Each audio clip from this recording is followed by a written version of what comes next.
She dropped to her knees in the Montana snow and pressed both hands over her mouth so the sound couldn't escape, because if she started crying out here alone in the dark, she wasn't sure she'd ever stop. The bread she'd baked for 3 days straight was frozen solid in the sack on her back. She had nowhere left to go. Every door in every town had already closed on her, and then cutting straight through the howling wind, she heard it. A child crying. Not the kind of crying that asks for comfort, the kind that has already stopped expecting any. If this story already has your heart, hit that subscribe button right now and drop the name of your city in the comments below. I want to see exactly how far this story travels. Now let's go back to where it all began. The snow had been falling since noon, and by the time Evelyn Harper reached the crossroads 3 miles east of Dry Creek, Montana, she couldn't feel her feet anymore. She didn't stop walking. Stopping meant thinking. Thinking meant remembering. And remembering meant the kind of grief that could crack a woman open right down the middle and leave her bleeding out in the middle of a frozen road with nobody around to notice. So she walked. The sack on her back held 6 loaves of bread wrapped in burlap, the last thing she had left to sell. Her coat was 2 winters too thin. Her boots had started separating at the left sole 2 towns back, and every time she lifted that foot, the cold rushed in, like it had been waiting for the invitation. Evelyn Harper was 44 years old, and she moved through the world like a woman who had already made peace with the fact that it didn't particularly want her in it. She wasn't always like that. There was a time, not so long ago, that she couldn't still taste it when she had a house with yellow curtains and a husband who called her "My Evie," and meant it all the way down to his boots. Robert Harper had been a good man. Not a perfect one, but the kind of good that mattered more steady present warm on cold mornings. He'd worked their small farm outside of Billings for 11 years, and for 11 years Evelyn had baked bread in a kitchen that smelled like pine soap and cinnamon. And she had believed, truly believed, that her life was exactly the size it was meant to be. Then the drought came. First the well, then the crops, then Robert. His heart gave out on a Thursday in July, 2 weeks after they'd lost the last of the cattle, and 4 days after the bank sent its final notice. He died sitting at the kitchen table with a cup of cold coffee in his hand, and a letter from the bank in front of him that he'd already read so many times the creases were worn white. Evelyn had sat across from him for a long time, before she understood he was gone. After the funeral, the creditors came. After the creditors came, the silence. The neighbors who'd shared harvest dinners with them for a decade suddenly had pressing business elsewhere. The women from the church who'd hugged Evelyn at Robert's graveside never came back to the house. One of them, Margaret Purvis, who sang soprano in the choir, and whose husband owed Robert money he'd never repaid, had the particular cruelty to say, while standing right there at the gravesite, with her hat tilted just so, "Well, I suppose it's God's will, Evelyn. Some women just aren't built to hold on to things." Evelyn had not responded. She had simply looked at Margaret Purvis for a long moment, long enough for the woman to color slightly and look away, and then Evelyn had turned back to the grave, and she had not cried. Not there. Not in front of any of them. She saved that for the road. That had been 14 months ago. Since then, she'd moved through 6 Montana towns with her bread and her old coat and whatever dignity she could keep stitched together. And she had learned a very particular lesson about the world. There was a version of a woman that towns made room for, and there was a version they did not. And Evelyn Harper, too big, too loud, too poor, too stubborn to shrink herself down to something palatable, was firmly and unmistakably the second kind. In Harlow, the boarding house woman had looked her over at the door and said the room was taken. The room had not been taken. In Clearwater, she'd set up her bread at the market and sold exactly 3 loaves before 2 women in proper dresses had whispered loud enough for her to hear that it was a little presumptuous for a woman in her condition to be handling food people put in their mouths. In Miles City, a man had offered her work laundry, cooking, mending, and when she'd arrived the next morning, his wife had met her at the door with a look like a slammed window and said her husband had changed his mind. Evelyn had stopped being surprised by any of it a long time ago. What she hadn't stopped doing was baking. She baked because it was the one thing the world couldn't take the skill of out of her hands. She baked because the smell of bread in the morning was the closest thing she had left to the yellow curtains, and Robert's voice calling her name from the other room. She baked because you had to do something, had to keep moving, had to find one small reason every morning to put your feet on the floor. She was thinking about none of this as she walked the crossroads road in the snow, because she was too cold to think about anything much at all. She was focused on the next step, and the step after that, and the faint outline of what she thought might be a settlement light somewhere ahead through the curtain of white. That was when she heard it. She stopped walking. The sound came again, small and muffled, carried thin through the wind, and it took her a moment to understand what she was hearing, because it was so far below the register of any normal crying. It wasn't wailing. It wasn't screaming.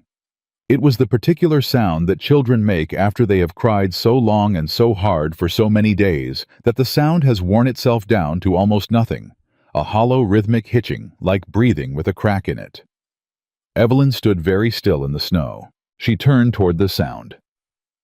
50 yards off the road, barely visible through the dark and the snow, there was the shape of a building, a ranch house low and long with no light in the windows, no light in any of them. She told herself to keep walking. She told herself it wasn't her business, wasn't her place, that she'd learned a very long time ago that walking toward trouble in other people's lives was a good way to get yourself run off the property and called names that still stung 2 counties over. She stood in the snow for a full 10 seconds. Then she walked toward the sound. The front porch of the ranch house was half rotted, 2 of the boards missing entirely, so she had to step careful to get to the door. She knocked. Nothing. She knocked again, louder. "Hello!" Her voice came out rough from the cold. "Is somebody in there? I can hear crying." Silence.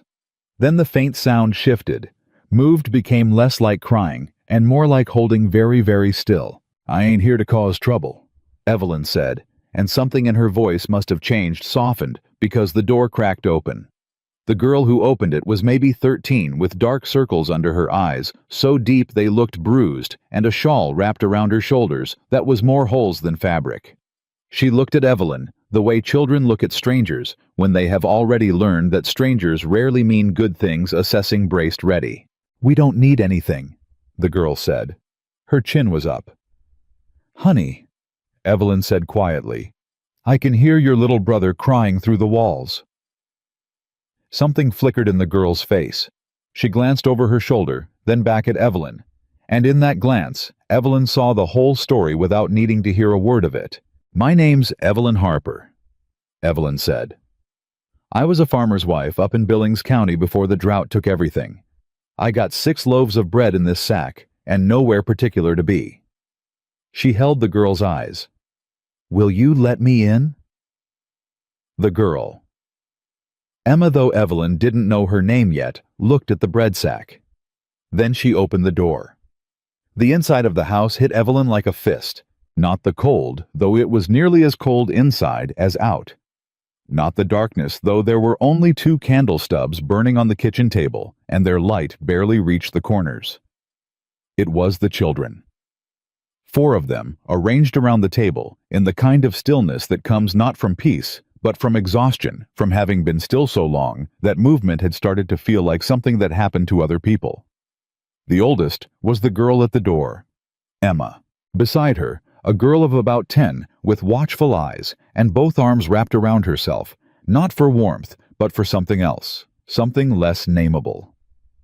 Beside her, a boy of about 7, already on his feet, the moment Evelyn stepped through the door, already moving to put himself between her and the smaller children. And in the corner, on the heap of old blankets that served as a makeshift bed, a little boy of about 4, who had been the one crying. He'd stopped now. He was looking at Evelyn with the enormous, exhausted eyes of a child who has been sick or hungry for a very long time and doesn't have the energy left for either hope or fear. Evelyn set the bread sack down on the table. She didn't announce it. She didn't make a speech. She simply untied the burlap, took out the first loaf still faintly warm from the wool she'd wrapped it in, broke it with her hands, and set the pieces in front of the children. Nobody moved. "Go on," she said. "It's yours." Emma was the first. She picked up a piece slowly the way you do when you're not sure the thing in front of you is real, and she took a bite, and the sound she made wasn't a sound of pleasure. It was the sound of something breaking open. She put both hands over her mouth immediately, the way Evelyn had done in the snow, and her eyes filled up. The 7-year-old Jacob sat down hard in his chair like his legs had given out, grabbed a piece, and ate it in 3 bites. Then, he looked up at Evelyn with an expression she would think about for a long time afterward, not grateful, not happy, but stunned, the way people look when something hurts stops hurting.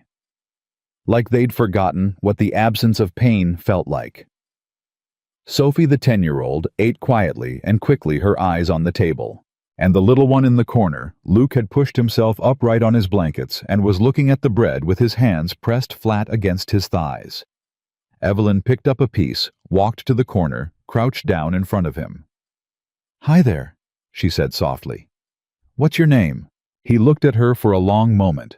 His eyes were Robert's color, that particular dark brown that was almost amber in certain light, and the thought of Robert hit her so suddenly and so hard that she nearly lost her balance. "Luke," he said. His voice was barely there. "I'm Evelyn." She held out the bread. "You hungry, Luke?" He looked at the bread. Then he looked up at her, and what she saw on his face was something she hadn't seen on a child's face in a very long time. Not hope exactly, but the shape where hope goes when it's been gone so long the child has forgotten what to call it. He took the bread. He ate it in small, careful bites, like he was afraid of it, like eating too fast might make it disappear. Evelyn sat on the floor of that cold, dark ranch house and watched those 4 children eat her bread, and she did not cry. She had done her crying on the road. What she felt now was something colder and sharper than grief, something more like fury, quiet, and banked at a world that let children get to this place. "Where's your father?" she asked Emma. "Working." Emma's voice had steadied. "He does fence repair for the other ranches. He won't be back till late." A pause. "He's not going to be happy you're here." "I expect not," Evelyn said. "I'll stay long enough to make sure everybody's fed and warm, and then I'll be on my way." Emma looked at her. There was something in the girl's expression that was very old, for 13, a particular kind of tired that comes from being the oldest, and believing that means you're not allowed to need anything. "The second loaf," Emma said carefully. "Can we save it for breakfast?" "You can have all 6, Evelyn said. Emma blinked. "All of them," Evelyn said again. Emma sat back in her chair, and the careful set of her jaw, the tight, controlled expression that had probably been her face for months, cracked just slightly at the corners. "Thank you, ma'am," she said. They waited for Cole Bennett in a kitchen that smelled for the first time in God only knew how long like bread. Evelyn stoked the small fire in the hearth with the last of what wood was stacked by the door. She found a dented pot and made a thin soup from a handful of dried beans she found in the back of the cupboard, because the bread alone wasn't enough, not for growing children who'd been without, and because doing something with her hands kept her from thinking too hard about the little boy in the corner, who kept looking at her like she might disappear. Jacob watched her from the table the whole time, his arms crossed, his dark eyes skeptical. "You a widow?" he asked. "I am," Evelyn said. "Our ma died too," he said. "Not the way children say things to get sympathy. The way they say things to establish facts." "I know, honey," she said, though she didn't know the details. She knew from the shape of the house. "Pa don't like strangers," Jacob said. "Most men who've been hurt don't," Evelyn said. Jacob chewed on that for a moment. "Are you going to marry him?" Sophie asked from the end of the table quietly. Emma shot her sister a sharp look. "Sophie, I'm just asking." "No," Evelyn said simply. "I'm just making soup." Sophie considered this. "Oh," she said. And then, in the particular way of 10-year-olds, "It smells good." Cole Bennett came through the door at 9:30. He was tall. The kind of tall that had to angle through door frames, and he moved with the particular heaviness of a man who has been working his body past its limit for so long that the exhaustion had stopped being something he felt and had become something he simply was. His coat was soaked through at the shoulders. There was a cut along the side of his left hand that had been wrapped with a strip of what looked like shirt fabric. His hat was low, his jaw unshaved for at least a week, and his eyes, before he even registered what he was seeing, were already carrying a weight that had nothing to do with whatever had happened that day. He stepped through the door and stopped. He looked at his children. He looked at the pot on the hearth. He looked at Evelyn. For a moment, the only sound was the creak of the house and the snap of the fire. "Who the hell are you?" he said. "Pa," Emma started. "Emma, go to your room." "Pa, she brought us—" "I said go to your room." His voice didn't rise. That was the thing about it. It didn't rise, it just went flat in a way that was somehow worse. The children moved. Even Jacob, who'd been eyeing Cole with the look of a boy who'd been trying to hold the weight his father dropped, slid off his chair and moved toward the back of the house. Sophie went without a word. Emma went last, and she looked back at Evelyn, once quick and significant, before she disappeared. Luke didn't move. He was already asleep on his blanket pile, one small fist curled against his cheek. Cole looked at his sleeping son for a moment before he looked at Evelyn. "I'll ask you one more time," he said. "My name is Evelyn Harper." She kept her voice level. "I was passing the road out front during the storm. I heard your boy crying. I had bread. I knocked." She held his gaze. "That's the whole of it." Cole looked at the empty bread wrappers on the table, at the soup on the hearth, at Luke asleep and still. "I don't need charity," he said. "I know you don't," Evelyn said. "I don't need a woman in my house feeling sorry for my children." "I don't feel sorry for them," Evelyn said. "I feel sorry for what the winter's done to this pantry. That's different." Something moved behind his eyes. "You need to leave," he said. "I will," Evelyn said. "First light." She looked at the window at the darkness and the driving snow. "Unless you plan on putting me out in that." Cole Bennett looked at the window for a long time. He took off his hat. He set it on the hook by the door. He ran one hand through his hair, and in that gesture, Evelyn saw something that no amount of flat voice or hard eyes could hide. A man who was so far past the end of his rope that he'd stopped being able to feel his hands. "There's a room off the kitchen," he said finally. "There's a cot. It ain't much." "It's more than I had an hour ago," Evelyn said. He looked at her one more time. The look of a man trying to decide whether the person in front of him is going to make things worse or different, and not yet sure those were different things. Then he pulled a chair out from the table and sat down heavily and stared at the soup on the hearth, like he was trying to remember the last time someone had made something hot in this kitchen without being asked. Evelyn ladled a bowl and set it in front of him without comment. He didn't say thank you. She didn't expect him to. She sat down across the table and let the fire do its work, and outside the Montana snow kept falling, covering the broken fence posts and the depleted fields and the road she'd come in on. And inside this cold, battered house, 4 children slept with bread in their stomachs for the first time in longer than any of them should have had to wait. Cole Bennett ate his soup in silence. When he finished, he sat with his hands wrapped around the empty bowl and stared at the table, and after a long while, he said not to her exactly, more to the space between them. "She was sick for 3 months before she went. I thought I kept telling myself." He stopped. His jaw tightened. "Doesn't matter what I told myself." Evelyn didn't say anything. She'd learned a long time ago that some things didn't need a response. They needed a witness. Cole pushed back from the table. He stood. He looked at Luke asleep in the corner.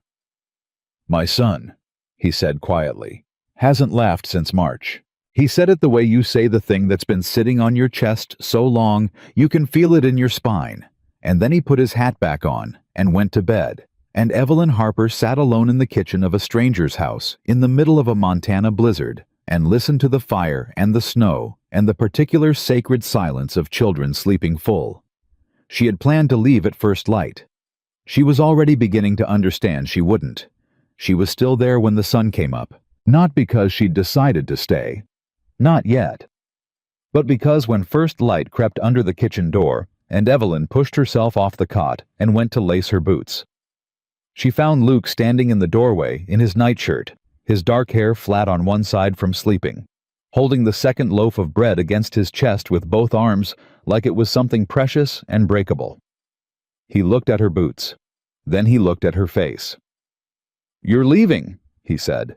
It wasn't a question. It was the statement of a child who had learned that people leave and had simply gotten in the habit of recognizing the signs early, so the surprise wouldn't hit as hard. Evelyn sat with one boot half-laced and looked at that little boy and felt something move through her chest like a key turning in a lock she hadn't known was there. "I was thinking about it," she said honestly. Luke looked down at the bread. He held it out toward her. "You can take this," he said, "in case you're hungry on the road." Evelyn stared at him. This child, this 4-year-old boy, who had been crying from hunger the night before, who had eaten bread like it was a miracle he was afraid to trust, was offering her the loaf back. She didn't say anything for a long moment. She couldn't. "You keep it," she said finally. Her voice came out rough. "I've got enough." Luke pulled the bread back to his chest. He stood in the doorway for another moment, looking at her with those dark amber eyes, and then he turned and padded back to his blankets without another word. Evelyn sat with her boot half-laced for a long time. When Cole came through the kitchen 20 minutes later, hat already on, coat already buttoned, she was standing at the hearth with a pot of water heating and whatever remained of the dried beans in the cupboard soaking in a bowl. He stopped. "I thought you were leaving," he said. "I was," she said. "You got any flour in this house?" He looked at her. His jaw tightened in that way she was already starting to recognize the particular tension of a man who'd been raised to handle things himself and didn't know what to do when someone simply didn't wait to be invited. "Back shelf," he said. "Behind the salt." She found it. Half a sack, weevil-touched at the top, but solid underneath. She scooped the top layer out and set the rest aside. "I'm making bread," she said, "for when the children wake up. After that, I'll be out of your way." Cole stood in the middle of his kitchen watching her move through it like she'd been navigating its particular cramped logic for years, and something passed across his face that he shut down before it could become anything he'd have to name. "Fine," he said.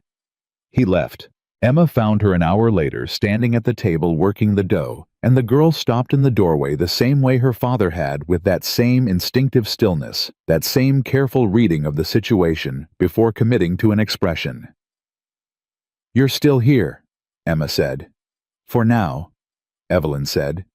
"Come here and help me. You know how to do this." Emma crossed the kitchen slowly like she was approaching something she wasn't sure she trusted yet. She looked at the dough. "Ma used to make bread on Sundays," she said. "Then you've seen it done," Evelyn said.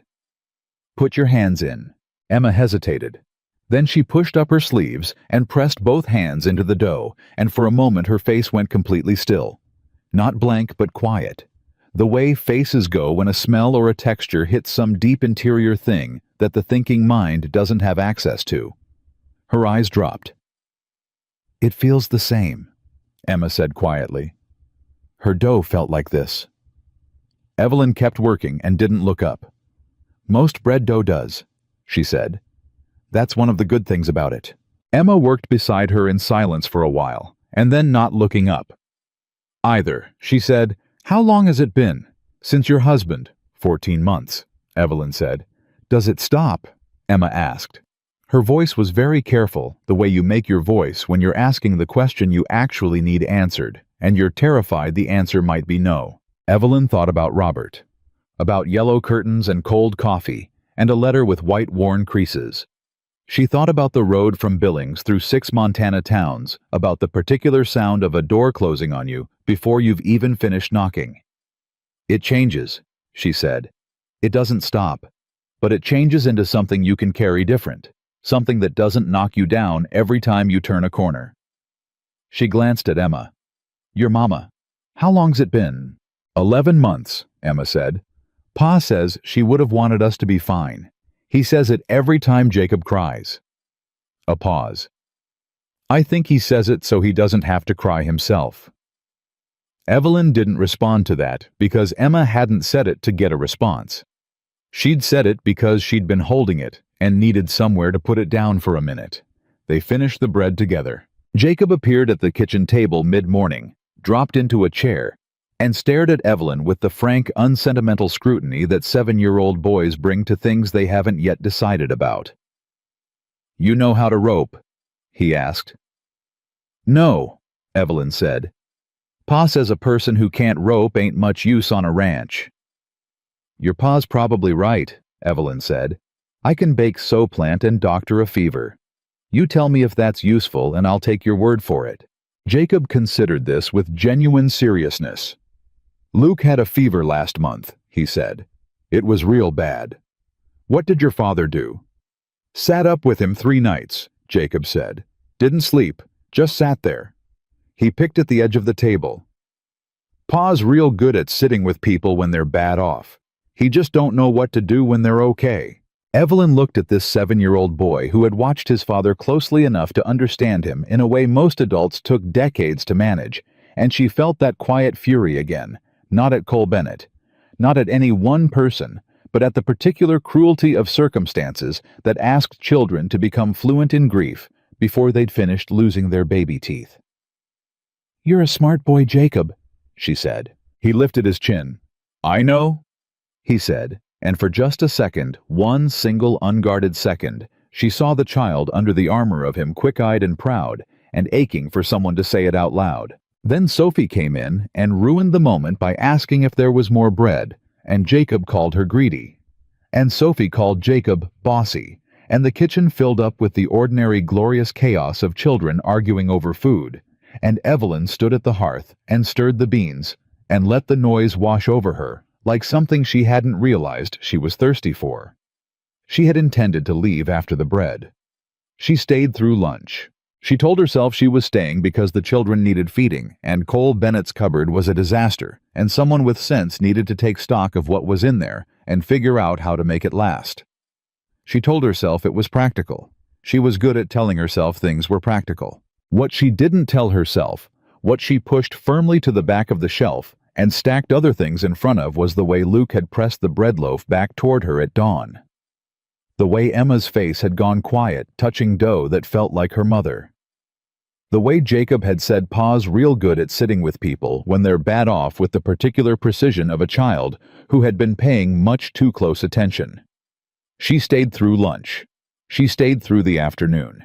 And that evening, when Cole came back through the door, with the same heavy exhaustion and the same cut on his hand, now showing signs of a slow infection creeping up from the knuckle, she looked at it and said, "That hand needs to be cleaned and wrapped properly. Sit down." He stopped walking. "I'll manage it." "You've been managing it," she said. "It's getting worse. Sit down, Mr. Bennett." Something shifted in his eyes, not quite surprise, but close to it, like he wasn't accustomed to a voice that didn't rise into a request at the end. She said it the way you say something that isn't up for debate, and after a long moment, he pulled out a chair and sat.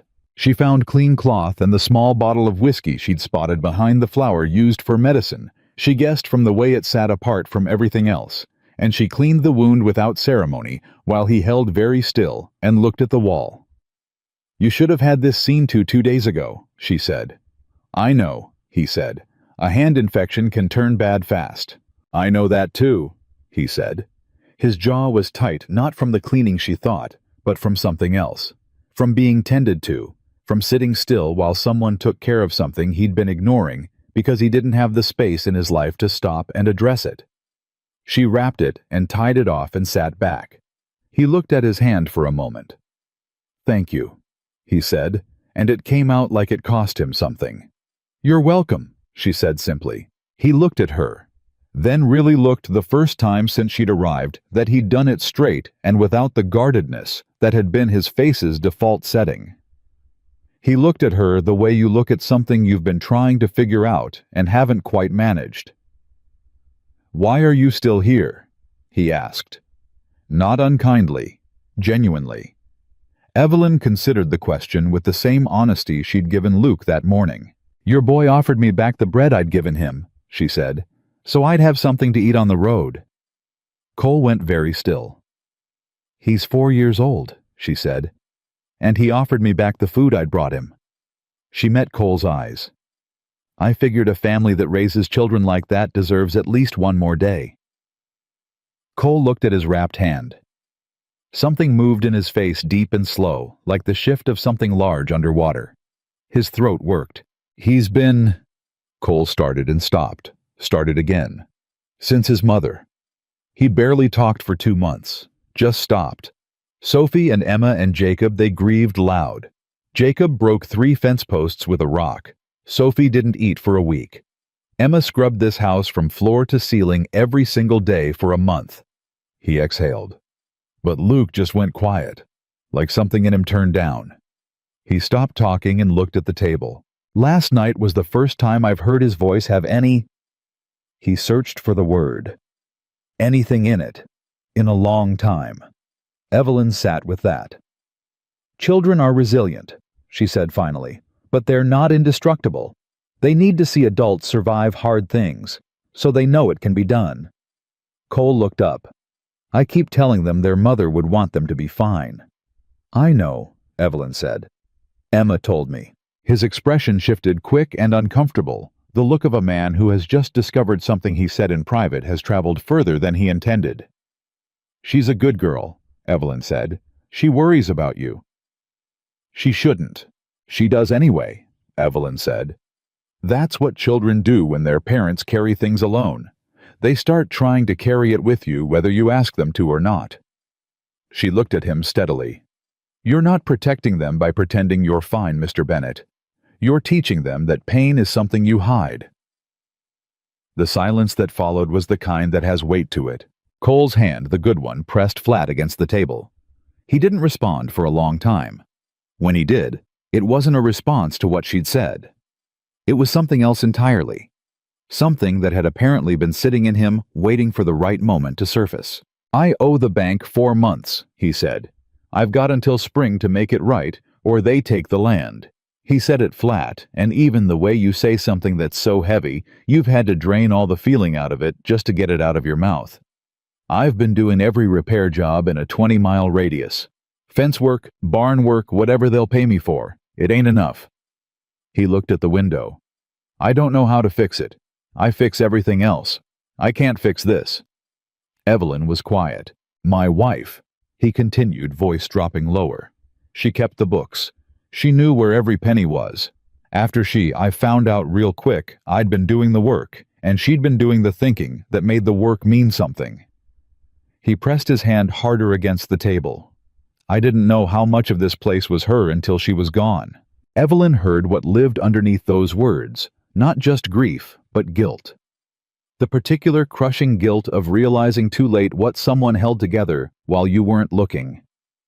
"You're not the only man who learned that lesson the hard way," she said quietly. "Doesn't make it sit lighter," he said. "No," she agreed.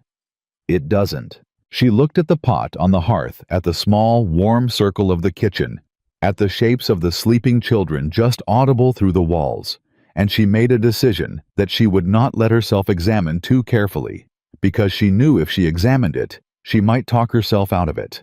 "I can help you with the books," she said. "My husband and I kept our own accounts for 11 years. I know how to read where money is going and where it's being wasted." She held up a hand before he could speak. "I'm not asking to stay. I'm not asking for anything. I'll help you understand what you're looking at with the bank, and then I'll make my decision about leaving from there. That's all." Cole looked at her for a long time.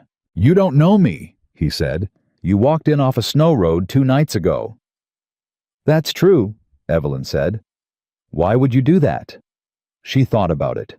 She thought about 6 towns and closed doors, and Margaret Purvis at the graveside, and the particular sound of a world that had already decided what kind of woman she was, and what kind of life that woman deserved. She thought about Luke's arms wrapped around a bread loaf at dawn, holding it out to her. "Because somebody ought to," she said. Cole Bennett looked at this woman, broad-shouldered, plain-coated, sitting in his dead wife's chair in a kitchen that had been dark for nearly a year, and he didn't say thank you. He didn't say anything. But he went to the back shelf, came back with a tin box, set it on the table between them, and opened the lid. Inside was a mess of papers, notices, tallied sums in two different handwritings, one clean and careful, one cramped and rushed, and a single letter at the top with the bank's return address on the envelope. He sat down. She pulled the letter toward her and began to read. And outside, the Montana cold pressed against the windows, and the ranch sat dark and quiet under a sky full of hard stars. And inside the kitchen, two people who had each lost the thing they'd built their lives around sat across a table from each other and began without ceremony or promise the slow and necessary work of figuring out how to survive. 3 weeks passed, the way hard things sometimes do, not gently, but honestly. Evelyn learned the rhythm of the Bennett Ranch, the way you learn a new language. First the sounds, then the meanings, then the spaces between words where the real communication lives. She learned that Cole woke before everyone, that he stood at the window for exactly 5 minutes before putting his hat on, and that those 5 minutes were the only time in the day he let himself look lost. She learned that Emma kept a small journal under her mattress and wrote in it every night by candlelight, and that she would close it with one sharp motion if anyone came near.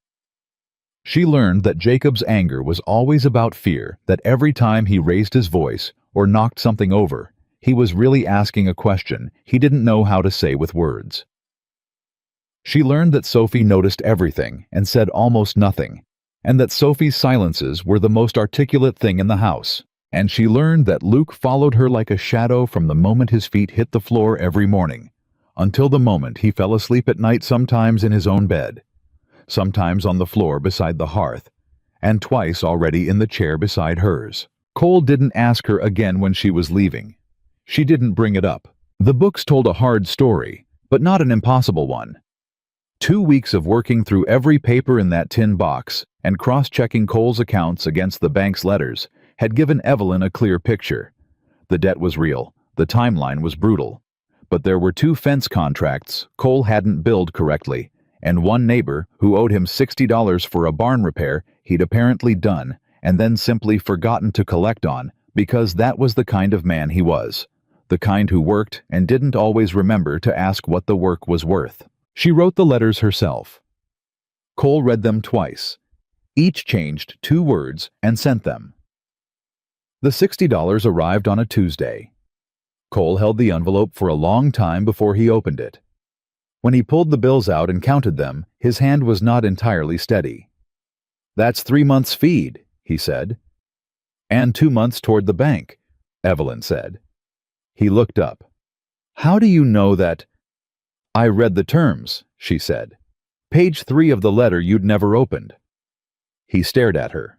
"The unopened one," she said. "It was under the notice from September."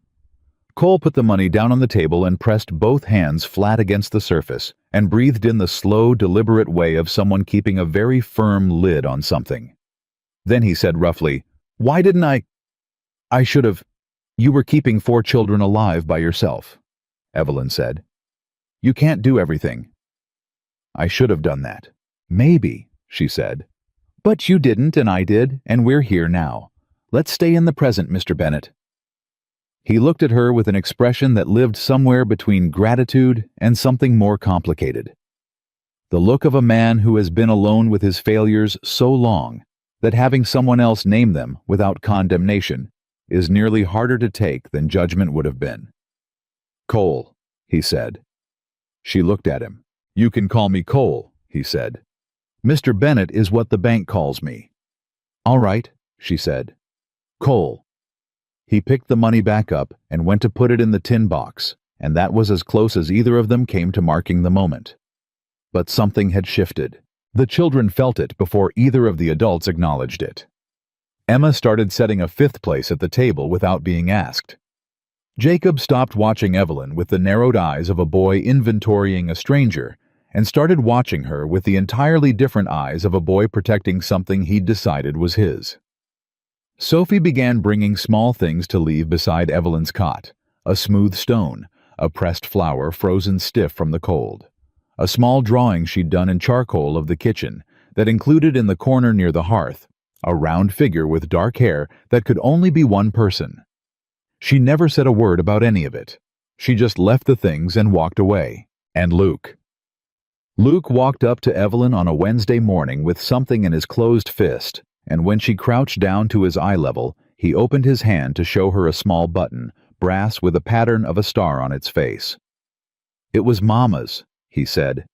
"Off her Sunday coat." Evelyn's throat closed. "You keep it," she said carefully. "That belongs with you." Luke shook his head. "Mama said when you give something to someone, it means you want them to stay." He pushed his hand toward her. "So you can stay." She took the button. She pressed it in her palm, and she did not cry. She had made a private agreement with herself about where and when she allowed herself to fall apart, and it was never in front of these children, but she felt the shape of it against her skin for the rest of the day, like a small, steady heartbeat. The trouble started on a Friday. Evelyn had walked the 3 miles to Dry Creek with Emma to sell 4 loaves of bread at the market. It was the first time she'd been to town since arriving at the ranch, and she felt the eyes before she heard the words, the particular shift of attention when someone new enters a space and doesn't fit the template the room was expecting. The market women noted her size first. Then Emma beside her. Then she suspected the combination of the two facts, a large woman she didn't recognize walking with Cole Bennett's daughter, like she belonged there. The bread sold in under 20 minutes, which surprised her. Then she realized the women buying it were buying it partly out of curiosity, and partly because they could speak to Emma while they did it, and Emma, who was polite to a fault, and had clearly been trained by someone to respond to prying questions with gracious non-answers, fielded every inquiry with the practiced calm of someone much older than 13. "Is that woman staying at your place, Emma?" "She's been helping us, yes, ma'am." "Helping with what exactly?" "Cooking and mending mostly." "Your father know her people?" "She's a widow from Billings, ma'am. She lost her farm in the drought." The woman who asked that last question, broad-faced, expensive hat. The kind of woman who ran small-town markets the same way she ran everything else, which was by knowing more than everyone else and deciding what was acceptable, looked at Evelyn with a smile that stopped 4 inches above her mouth. "Well," she said to Emma, clearly intending to be heard by both of them. "Your father's a good man. I do hope he's being careful about who he lets into that house with his children." Evelyn kept her face pleasant. Emma's jaw tightened almost imperceptibly. They sold the last 2 loaves and left. On the walk back, Emma was quiet for a long time. Then she said, "Don't pay attention to Helen Marsh. She's been deciding what's acceptable in Dry Creek for 30 years, and she's never once been right." "How do you know she's never been right?" Evelyn asked. "Because she told my father 2 years ago that Mama's garden was an eyesore," Emma said flatly. "Any woman who calls a garden an eyesore has given up the right to be taken seriously." Evelyn looked at Emma sideways at the set of her chin and the quiet fury in her eyes and thought, this is what she'll be at 30. God help anyone who tries to diminish her. "You're right," Evelyn said. "Don't pay attention to Helen Marsh." But Helen Marsh, it turned out, was only the beginning. By the following week, word had traveled because in small Montana towns in hard winters, word always travels, moves faster than supply wagons, and hits harder than weather. And the word that traveled was, this Cole Bennett had a woman living in his house. Not kin, not a hired hand. A heavyset widow from somewhere east who'd wandered in off the road and hadn't left. The story grew in the retelling, as stories do. By the time it reached the church, Deacon's Evelyn had apparently shown up on Cole's doorstep alone in the middle of the night. By the time it reached the wives of the men Cole did fence work for, she was angling for his property. By the time it made its way back to Evelyn herself through Jacob, who overheard 2 men talking outside the feed store and came home vibrating with an anger he didn't have words for. Yet she had apparently seduced a grieving widower while his children watched. Cole came home that evening, and Evelyn could see from the way he carried himself through the door that he'd heard it too. His jaw was doing the thing it did when he was holding something hard. "Cole," she said. "It doesn't matter," he said. "It will matter," she said. "For the children. For how people treat Emma at the market." He pulled off his coat and hung it with more force than necessary. "Let them talk." "You say that now. I said let them talk." He turned. His eyes were hard not at her, but at something she was adjacent to, something the day had handed him that he hadn't figured out how to set down yet. What I do on my own land is my business. Evelyn held her ground. What they say about me is one thing. What they say about you and your children is different. You think I don't know that? His voice cracked slightly on the last word, just slightly, just enough. You think I don't know exactly what every one of those people thinks of everything I do? I've been living under their judgment since Margaret died. Everything I do is wrong. I grieve too much or not enough. I work too hard or I'm not providing enough.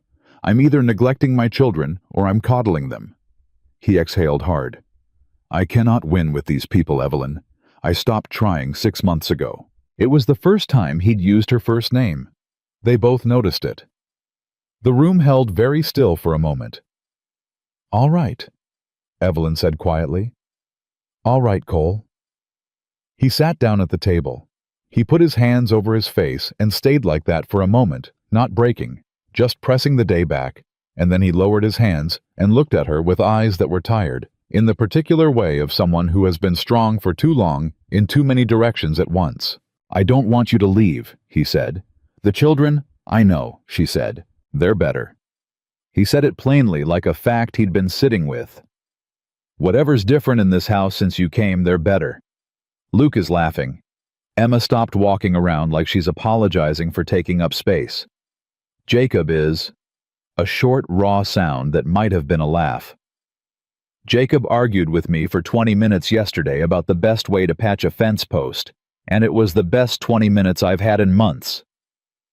Evelyn was quiet. I know that ain't fair to say to you, he said, when people are talking the way they're talking. No, she said. It's the most honest thing anyone said to me in a long time. He looked at her, that straight considering look she'd come to recognize as his version of trust, the closest thing to open that a man built like Cole Bennett got. Then stay, he said. Don't let a bunch of small-minded people decide what happens in my house. She thought she would. She genuinely thought she would. Then came Sunday. She had walked to the edge of town alone. Cole had an early job. The children were home, and she'd gone to see if the dry goods store had salt, because they were nearly out, and she refused to cook without it. She was on her way back, the salt in her coat pocket, when she heard 2 women on the church steps. She recognized one of them, Helen Marsh, who apparently stationed herself on that porch as a matter of civic duty every Sunday. Evelyn was close enough to hear. She slowed, intending to pass. I don't understand how he stands it, the second woman was saying. A woman like that under his roof, in front of his children. Well, Helen Marsh said with the measured satisfaction of someone delivering a verdict they've been preparing for days. A man that far down tends to take whatever comes in off the road. You can't blame her for knowing an opportunity when she sees one. A pause waited with self-satisfaction. Women like her should be grateful anyone lets them inside at all. Evelyn stopped walking. She stood on the road with the salt in her pocket and the words going through her like a blade along a seam she'd spent 14 months stitching back together. Women like her. She knew intellectually that Helen Marsh was a small person who filled the smallness of her life with the management of other people's dignity. She knew it. She had known women like Helen Marsh in Harlow and Clearwater and Miles City and every town between. She knew the type the way you know a particular kind of weather, not because it surprises you, but because you've stood in it so many times that your bones ache at the first sign of it coming. Knowing didn't help. Because the thing about words like those, the thing nobody tells you, is that they don't land on the surface. They go looking for the cracks. And Evelyn Harper, for all her steadiness and her practical hands and her quiet morning courage, had cracks. The drought had made some. Robert's death had made others. 6 towns and 60 closed doors had mapped them carefully over 14 months, pressing into each one just enough to keep them from healing clean. Women like her should be grateful anyone lets them inside at all. She walked back to the ranch. She went to the room off the kitchen. She opened her bag and began to fold the things she'd let herself unpack over the past 3 weeks. The second dress, the small mirror, the packet of herbs she kept for fever, the wooden spoon Robert had carved her the first winter of their marriage. She folded them slowly. She wasn't crying. She was somewhere past crying in the quiet that comes after you've accepted something you'd hoped wasn't true. She had been fooling herself. She was good at the ranch. The ranch was good for her, or felt like it was, which she understood now was its own kind of danger. Because places that feel like home to women like her were places where she ended up doing the loving and the keeping and the fixing, and when it was done, she'd still be the woman nobody had chosen on purpose. She'd be the woman who'd arrived in a snowstorm and stayed too long and given too much, and would leave in the spring with less than she'd come with. She knew this story. She had lived this story in smaller ways her whole life. She folded the last dress and pressed it flat with both hands and closed the bag.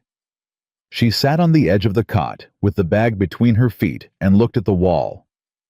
She didn't hear Emma until the girl was already in the doorway. Emma looked at the bag. She looked at Evelyn. The careful, controlled face, the 13-year-old face that had been holding the shape of competence and maturity for 11 months because someone had to came apart. Not gradually. All at once. Her voice came out small and broken, the voice of the child she'd never let herself be in front of anyone. "Please," Emma said. "Please don't leave us too." Evelyn's hands went still on the bag. She looked at Emma standing in the doorway with tears running down her face, and her arms wrapped around herself the way Sophie did when she needed comfort and couldn't ask for it.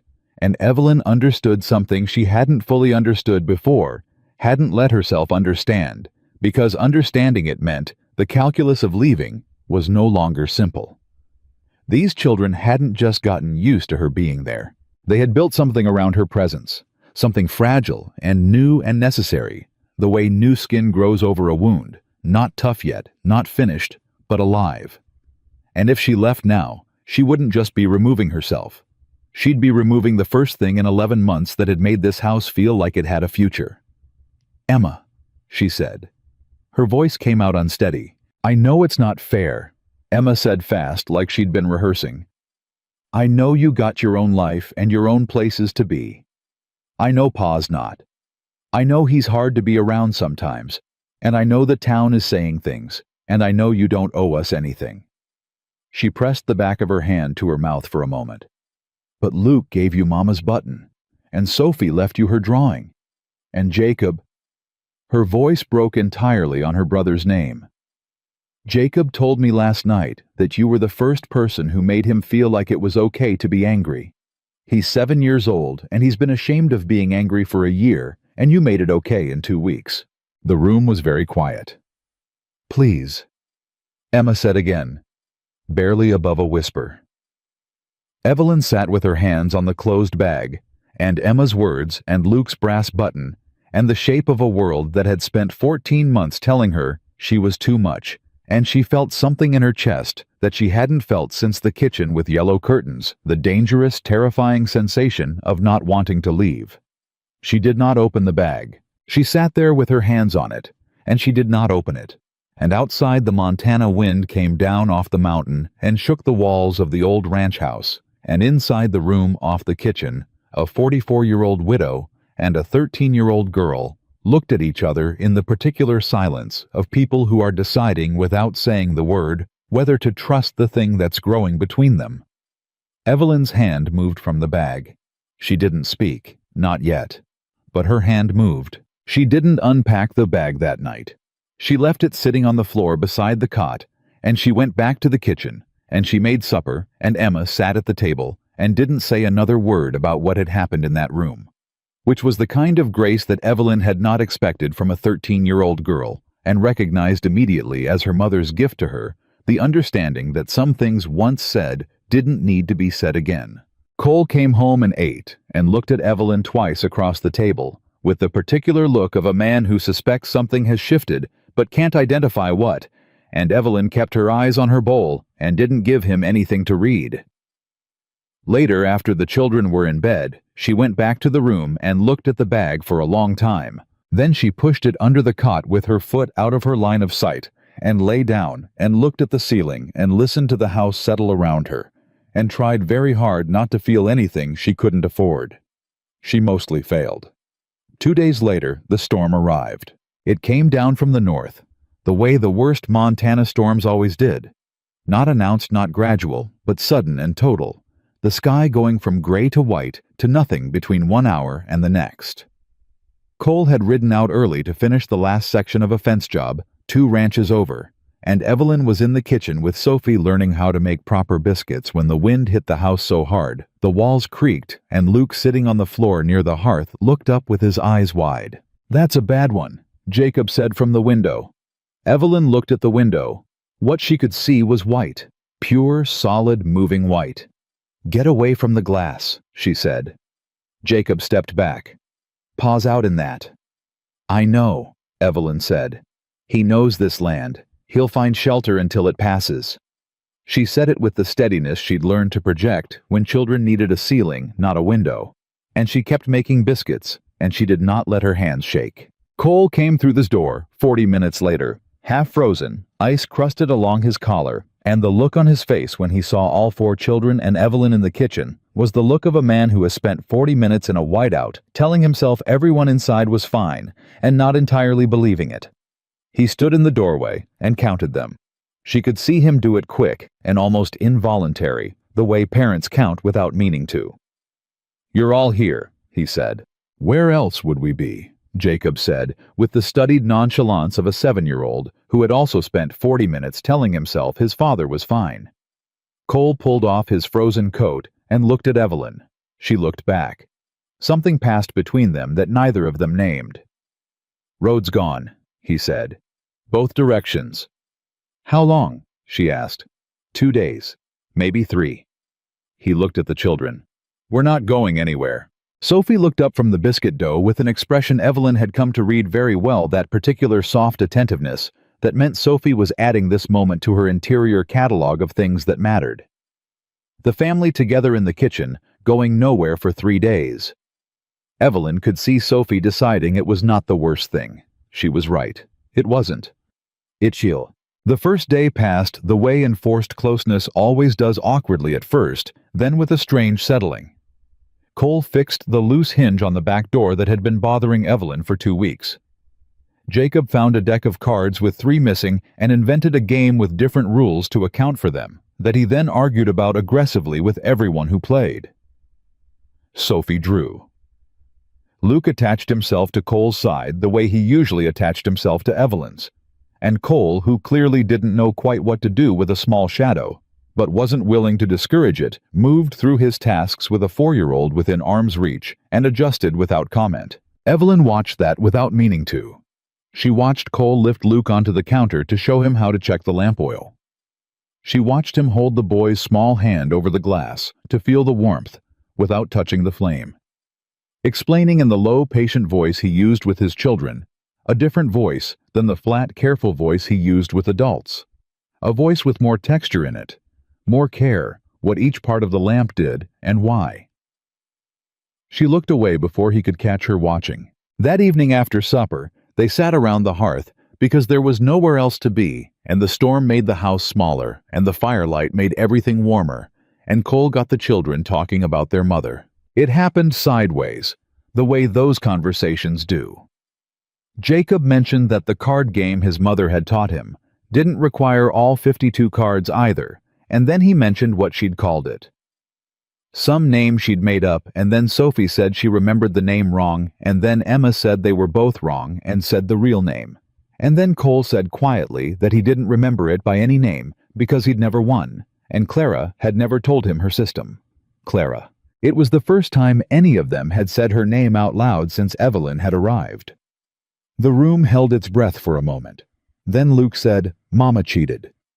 And Jacob burst out laughing, a real laugh, a loud laugh, the full-body laugh of a boy who has been holding something funny in for too long, and Sophie made a sound she quickly covered with her hand, and Emma's face did something complicated, and then settled into the soft, specific smile of someone remembering something privately precious.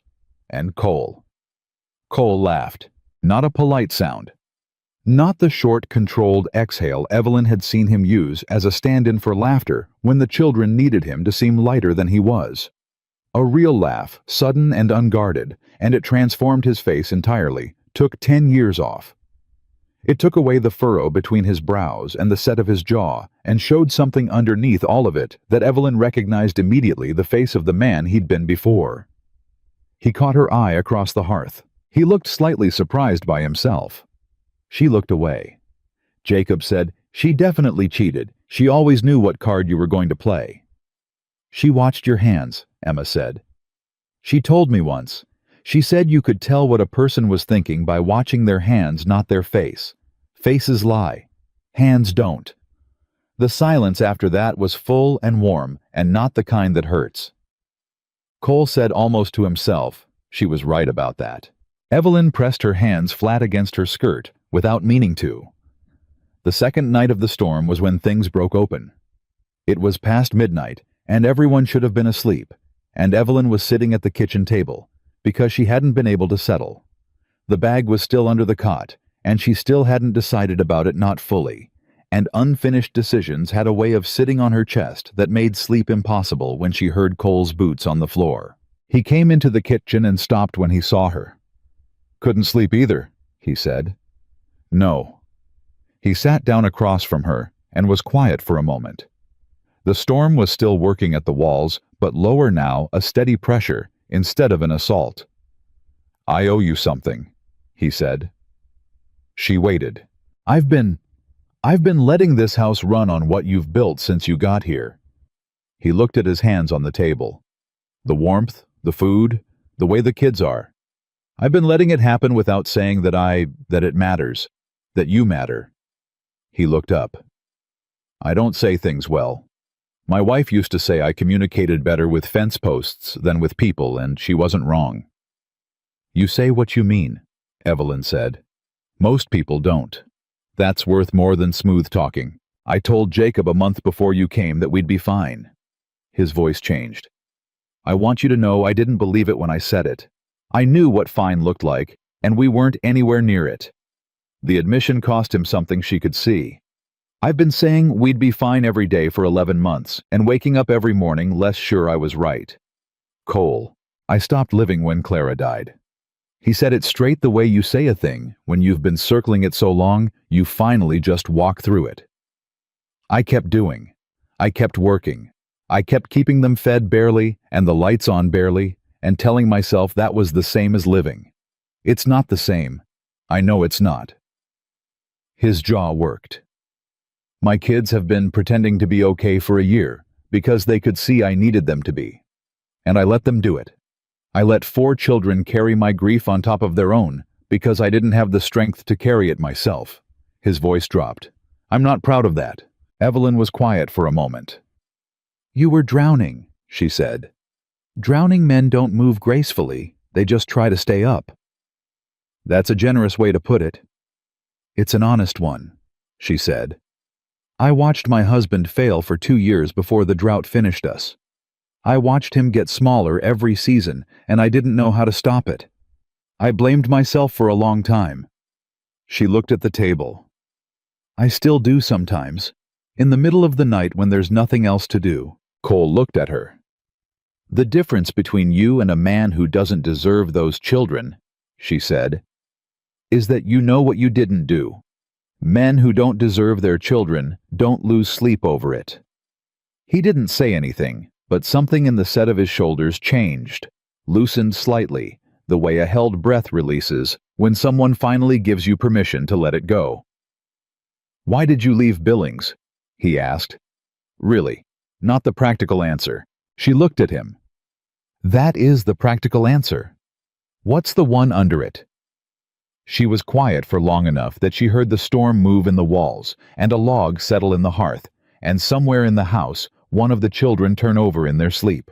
"Because I needed to know," she said finally, "whether there was somewhere that would let me in. Not because I was useful. Not because I could cook or sew or keep books. Just—" She stopped, started again. "I've spent my whole life being let in for what I can do. And I wanted—" Her voice went careful. "I wanted to find out if there was a door that would open for what I am." "And did you?" Cole asked. She thought about Luke's button in her coat pocket, about Sophie's drawing with the round figure by the hearth, about Emma in the doorway with her face coming apart. "I'm not sure yet," she said. Cole looked at her steadily. "You want an honest answer or a comfortable one?" She met his eyes. "Honest. The night I came home and found you in my kitchen," he said, "I wanted you gone. I told myself it was about pride. It wasn't." He held her gaze. "It was because you walked into this house and saw everything I'd failed to do, and you didn't look at me like I was hopeless. You looked at me like I was someone who'd gotten into trouble and needed a handout." He let out a slow breath. "I didn't know how to be that person, the one who takes a hand. I was raised that you work or you go without. You don't take help." "That's a hard way to live," Evelyn said. "Yes," he said, "it is." A long silence. Then Cole said, with the particular directness of a man who has decided to say the thing, "Your bag is under your cot." Her breath stopped. "Emma told me," he said. "She didn't betray you. She's 13, and she was frightened, and I'm her father." He kept his eyes on Evelyn. "I'm asking you not to go. Not because of the books or the bread or any practical thing. I'm asking because this house is different with you in it, and I am—" His voice roughened. "I am not ready to go back to what it was." Evelyn's hands pressed flat against her skirt again. "Cole," she said carefully, "what people are saying in town. I don't care. Your children hear it. Emma hears it at the market." "I know." His voice was firm. "And I'm going to talk to Emma about that tonight. What other people say about the people I choose to have in my home is their business. What happens in this house is mine." He paused. "And yours if you stay." The word yours landed between them like a stone in still water, and the ripples went out slow and wide. Evelyn looked at this man across her kitchen table in the middle of the night, in the middle of a storm, this worn-down, honest, difficult, quietly devoted man who communicated better with fence posts and sat up 3 nights straight with a feverish child and laughed for the first time in a year because his dead wife had cheated at cards, and she felt the thing she'd been pushing firmly to the back of the shelf try to come forward. She held it there, not because she didn't want it, but because wanting something and being ready to survive losing it were different sizes of courage, and she wasn't sure yet which size she had. "I won't go in the storm," she said. "That much I can promise." And after the storm, she looked at him. "Ask me after the storm," she said. He held her eyes for a moment, and something in his face said he understood the answer she was actually giving, which was not the same as the words, and he nodded once, the small, deliberate nod of a man accepting terms. They sat together in the kitchen until the fire burned low, not talking about anything that mattered, and talking about everything that mattered the way people do when they've said the big things and need a moment to let the air settle before the world asks something else of them. He told her about the first winter he and Clara had spent on the ranch when the roof of the barn collapsed under snow, and they'd spent 3 days moving the livestock through the house. She told him about the year the river flooded, and Robert had built a levee with his own hands out of whatever he could find, and it held, and they'd gone back inside and eaten everything in the pantry to celebrate. They laughed at both stories. The storm worked at the walls, and sometime near dawn, when the talking had gone quiet, Luke appeared in the kitchen doorway in his nightshirt, with his blanket dragging behind him, looked at both of them at the table, and with the absolute calm of a 4-year-old, who sees nothing strange about this at all, climbed into Evelyn's lap, pulled his blanket over both of them, and went back to sleep. Cole watched his son sleep in Evelyn Harper's arms, and the expression on his face was something she would carry with her for the rest of her life. Not quite love yet, because love had not been built yet, but the moment before love, the moment when a person looks at something and understands with a clarity that bypasses all argument that this is where they want to be. He didn't say a word. He reached across the table and set his hand over hers just briefly. Just a moment. And then he pulled it back and looked at the fire, and the storm pressed against the house. And the Montana dark held them all inside it, like something cupped in careful hands. Evelyn sat very still with Luke's small warm weight against her chest, and the brass button in her pocket, and her bag under the cot, and she thought, "I am so tired of running from this." She thought, "I am so tired." She thought, I think I might finally be done. The storm broke on the third morning. Evelyn was already at the hearth when the wind stopped, not gradually, but all at once, the way big things sometimes end with a sudden absence that feels louder than the noise had. She stood in the silence of it and listened to the house breathe, and then she went to the window and looked out at a world remade entirely in white and still and clean, and she thought, all right then. All right. She did not go get her bag from under the cot. She made breakfast instead. Cole came through the kitchen an hour later, already dressed for the road, and stopped when he saw the table set, and the biscuits out, and the 4 children already seated. And he looked at Evelyn with a question in his eyes that he didn't ask out loud. And she looked back at him, and gave him the answer she'd been turning over for 3 days. I'm staying, she said simply. If that's still what you want. Cole looked at her for a moment. Then he pulled out his chair and sat down and reached for a biscuit and said, pass the butter, like it was already settled, like it had been settled for longer than this morning, and maybe it had. Emma looked at her plate and pressed her lips together to hold in whatever was trying to come out of her face. Jacob said, good, with the flat finality of someone closing a debate, and ate his breakfast. Sophie looked up at Evelyn and smiled. Not her careful, watchful smile, but something smaller and realer than that, the smile of a child who has learned not to trust good things and is very slowly beginning to unlearn it. Luke said nothing at all. He just slid off his chair, walked around the table to where Evelyn was standing, and pressed his face against her arm for a moment before climbing back up and eating his biscuit like he hadn't moved. Evelyn kept her eyes on the hearth until she was sure her face was her own again. The weeks that followed were not easy. She had not expected them to be. The town of Dry Creek didn't soften, because she'd decided to stay if anything.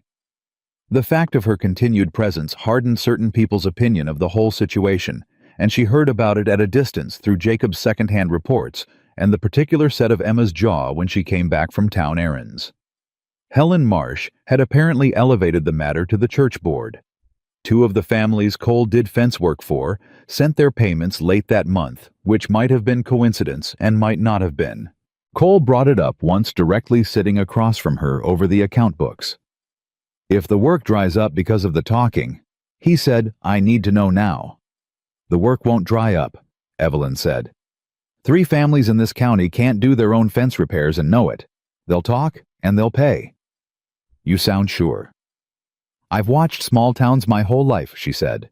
Their pride runs out faster than their practical needs. She was right. By the 3rd week of February, every one of the fence contracts was paid current, and 1 new family had sent word asking Cole to assess a damaged barn. The money was still tight, would be tight until spring, and maybe the spring after, but the bleeding had stopped, and Evelyn had found 2 more billing errors in Cole's previous year of accounts that, once corrected, amounted to nearly $40 the ranch was owed.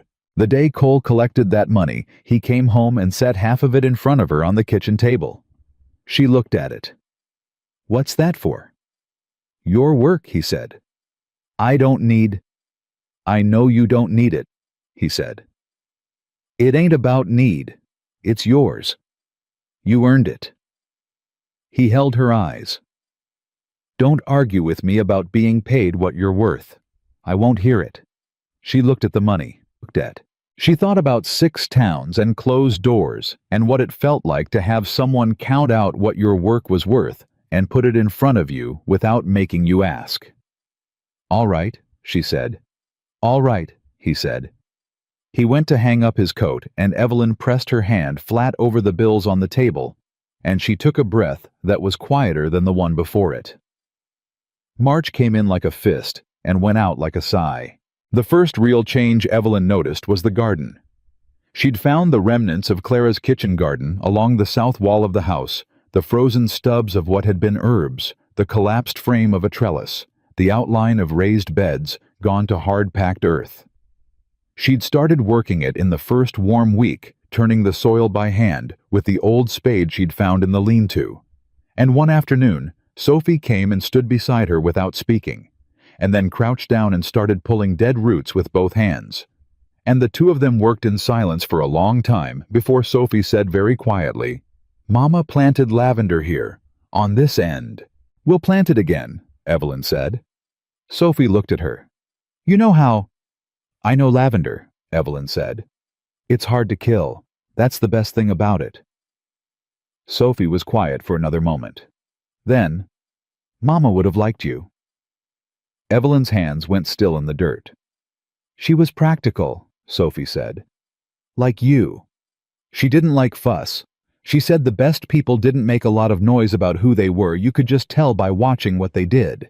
Evelyn looked at this 10-year-old girl, crouching in the mud, pulling dead roots with her bare hands, and describing her mother with the precision of someone who had been memorizing her as carefully as possible against the loss of her. "She sounds like she was remarkable," Evelyn said. "She was," Sophie said simply. "So are you." She went back to pulling roots like she hadn't said anything extraordinary, and Evelyn went back to turning soil, and above them, the March sky broke open blue for the first time in months, and the lavender bed waited dark and ready for what they would put in it. The twist that no one expected came on a Saturday in late March, when a wagon rolled up the ranch road carrying a man Evelyn didn't recognize and a document she hadn't asked for. The man was the county land assessor, and the document he carried was a formal notice of lien, not new, but newly activated, filed by a creditor in Billings, whose name Evelyn recognized immediately.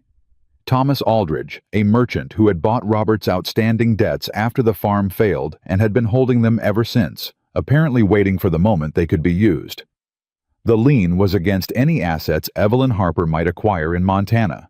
The assessor was apologetic. He was just doing his job. He left the papers and went.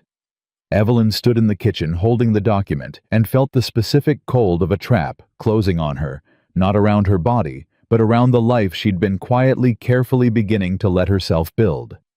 Emma found her standing there. "What is it?" she said. Evelyn looked at the papers. "Old business," she said. "From before. Bad old business." Evelyn considered the honest answer. "Someone wants to make sure I can't have anything of my own," she said. "In case I'd forgotten that was the arrangement." Emma took the papers from her hands before she could protest, sat down at the table, and read them with the focused attention of a girl who had been doing the household accounts at 13 and had developed out of necessity the ability to parse adult documents faster than most adults.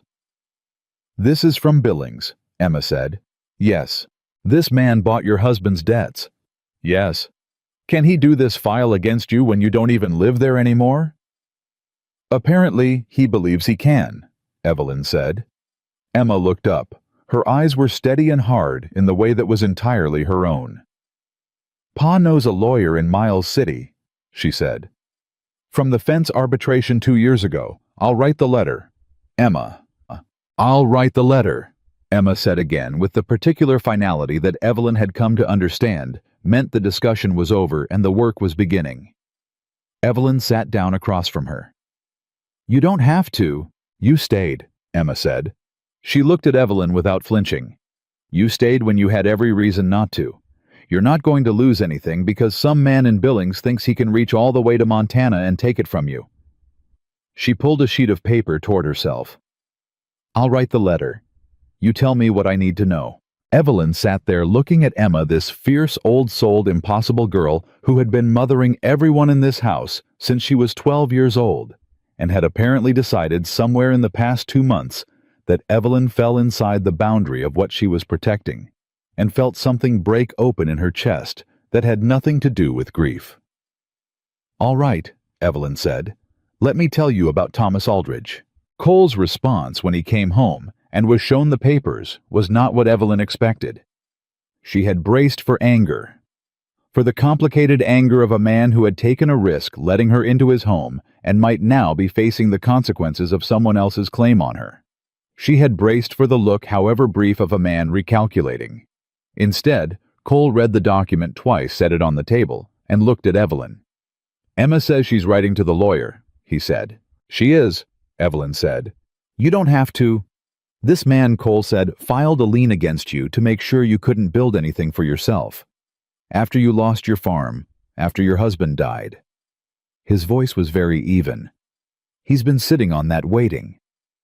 "Yes," Evelyn said. "Because he thought a widow on the road had nowhere to stand," Cole said.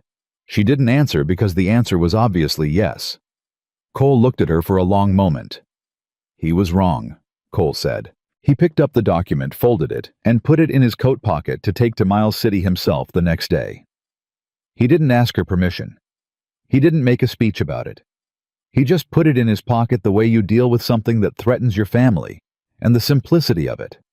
The complete, uncomplicated way he'd included her in the category of things he would defend hid Evelyn somewhere deep enough that she had to look at the window for a moment. The lawyer in Miles City found the lien improperly filed within a week. Thomas Aldridge, it turned out, had used a legal mechanism that required notice of collection attempt first, which had never been sent. The lien was nullified. Cole brought the letter home and set it on the table in front of Evelyn without comment. She read it. She set it down. She looked at him. "Thank you," she said. "You'd have found it yourself," he said. "I just moved faster." Cole. "Evelyn, thank you," she said again, and meant it for more than the lawyer. He understood. She could see that he understood. "You're welcome," he said, and meant it for more than that too. Spring came to Montana the way it always did, not all at once, but in arguments. Warm days followed by cold ones, the ground thawing and refreezing and thawing again. The light changing before anything else changed. The sky lifting by degrees. Until one morning you walked outside and understood that winter had finally lost. The garden came up in April. The lavender on the south end was the last of it, small and silver green and precise, pushing up through the turned earth like something that had been waiting all along and simply needed the right conditions. Sophie stood beside it for a long time without speaking. Then she said, "Hi, Mama," very quietly to the lavender, and went inside. Evelyn stood in the garden by herself for a moment after that, and tipped her face up to the April sky, and let herself feel without examining it, or containing it, or deciding what it meant, the particular thing that had been growing in her all winter, the terrifying, specific, irrefutable sense of being home. By May, the bread had become a business.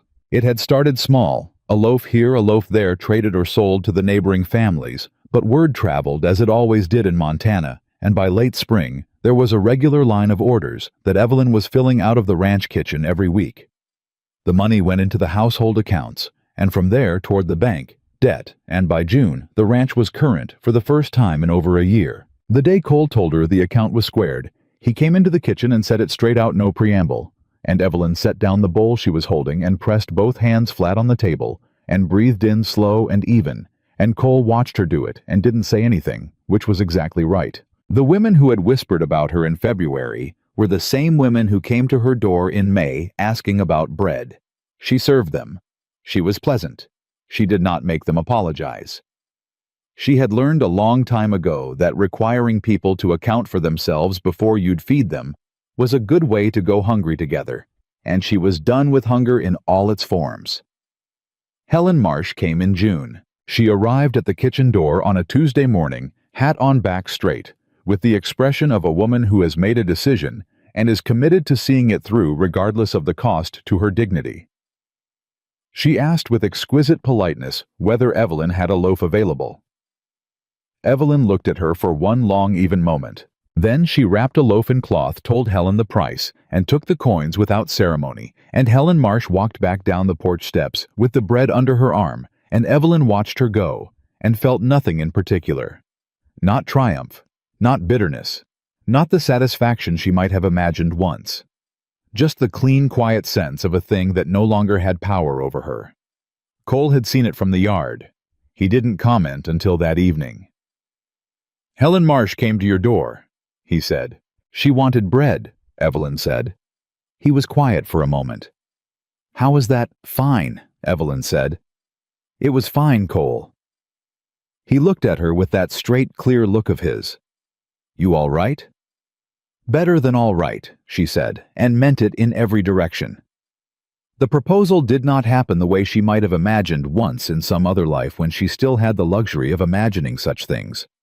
There was no grand gesture, no speech, no careful staging. It was a September evening, and they were sitting on the porch after supper. The children already inside the sky going purple and gold above the Montana flats, and Cole sat beside her with his elbows on his knees and his hands loose between them, and after a long, comfortable silence, he said without looking at her, "I've been thinking." "I know," she said. "You get a certain look." He glanced at her. "What look?" "The look you get when you've been thinking about something for a while, and you've finally decided to say it before you find another reason not to." He looked at the sky. "That obvious?" "To me," she said. He was quiet for a moment. "I want you to stay," he said. "Not the way you're staying now, formally, properly." He turned to look at her, and his face had none of its usual guardedness, none of the careful flatness he kept between himself and the world. It was just him, tired and honest, and certain in the way that people get when they've thought something through past every argument and come out the other side. "I want you to be my wife. I want my children to have a mother. I want—" He stopped. "I want to stop watching you at the end of every day and wondering if tomorrow you'll decide there's somewhere better to be." Evelyn looked at him. "There isn't," she said. "I know," he said, "but I want the piece of paper that says you know it too." She looked at the September sky. She thought about 14 months on a Montana road with a sack of bread and an old coat. She thought about a crossroads in a blizzard and a child's cry she could have walked past. She thought about yellow curtains and Robert and all the grief that had made her into who she was. And she thought about Luke's button in her coat pocket, and Sophie's lavender bed, and Jacob's card game with missing pieces, and Emma writing a letter to a lawyer at 13 years old to protect someone she'd decided was hers to protect. She thought about Cole Bennett's hand over hers in the kitchen at midnight, with a storm pressing the house from all sides. "Yes," she said. He exhaled a long, slow exhale, the kind that goes all the way back to the thing you've been bracing for, being different than you feared. And he took her hand and held it. And they sat there on the porch, while the sky went from purple to dark, and the first stars came out over the Montana plains, and neither of them needed to say anything else. They married in October at the ranch with the mountains in the distance, and the lavender bed still showing silver in the cold, and all 4 children standing beside them under a sky that had no opinion about what kind of woman Evelyn Harper was or what she deserved. Emma stood straight and dry-eyed and proud the way she stood for everything, and only Evelyn, who knew her well enough by now to read what lived in the corners of her expression, could see the particular fullness behind it. Jacob shook Cole's hand after the brief ceremony, with the serious gravity of a boy who understood that he was witnessing something important and wanted to be recorded on the right side of it. Sophie pressed a small bunch of dried lavender from her mother's garden into Evelyn's hands without a word, and then tucked herself under Evelyn's arm and stayed there. And Luke, who had been quiet through the whole thing with the focused attention of a 4-year-old, absorbing something large, looked up at Evelyn afterward, and said with the straightforward certainty of a child who has already decided and is only now issuing the official announcement, "Now you're our mom." Evelyn pressed her hand to his cheek. "Now I'm your mom," she said. And in the years that followed, when people asked Evelyn Harper, Evelyn Bennett now, though she kept both names because she'd paid for both, how she had found love again after everything she'd lost, she always gave the same answer. Not because she'd rehearsed it, but because it was the truest thing she knew. The one sentence that contained everything, the road and the blizzard and the cold and the bread and the crying and the kitchen table and the midnight storm and the lavender in spring and the brass button and the porch in September and all of it, every single mile. She always said, "I didn't go looking for love.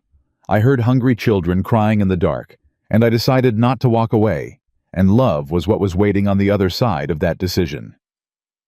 She had walked into a dying ranch in a snowstorm with nothing but a sack of bread and the last of her courage. She had walked out of that winter with a family, a home, and the unshakable knowledge of something it had taken her 44 years and 1,000 closed doors.